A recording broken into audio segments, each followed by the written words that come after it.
let's take a look at tanks first of all. And for this, let's go back into the game and let's take a look at the infantry tank designer, for example. Now you can find all of my perk priority suggestions, like in this case, at the end of the video in the recap, as well as in the shared folder for tier 2 members.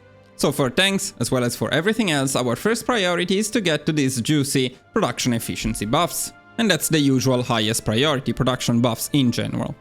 Now when it comes to tanks, usually my second highest priority is to reach the reliability and speed that I want on my tanks. Now sometimes you can just achieve that with the design itself, and if that's the case you can simply skip on this priority. But when you cannot, the first few MIO perks can help you get the tanks you want.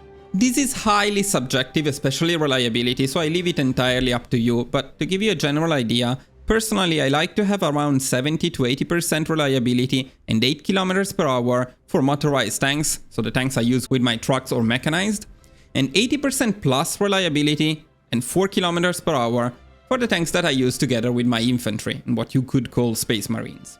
So once reliability and speed are okay for you, it's time to take a look at the next priority, which is going to be soft attack for single player and hard attack then piercing for multiplayer. So here you can see, for example, how we are prioritizing these perks, which offer very good soft attack and actually offer also good hard attack in this case, so you don't have to worry too much about which one, they will be good for both.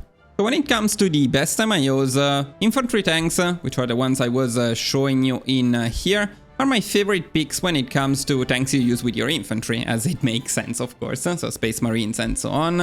And that's because you get a lot of soft attack, nice production buffs, and then you also get some armor, which is nice to have on infantry tanks. When it comes to everything else, but for infantry tanks too, it's not a bad pick, standardized production is just amazing. And that's because despite lowering a bit your armor, you get immediately a production cost buff, and then you get some insane production buffs in here, like literally the best possible ones. You also get decent speed and reliability, so this is a very good pick when you want to go for motorized or mechanized high-speed tanks. And you even get some soft attack, hard attack, and more soft attack later on, so very solid pick overall. When standardized production is not an option, not all countries have access to all MIOs, well then the medium tank designer is a good second pick. You have decent production output in here, you have a lot of breakthrough, maybe even a bit too much. You have speed and reliability. What you really lack here is some extra soft attack. You do get some piercing and hard attack, but unfortunately no soft attack.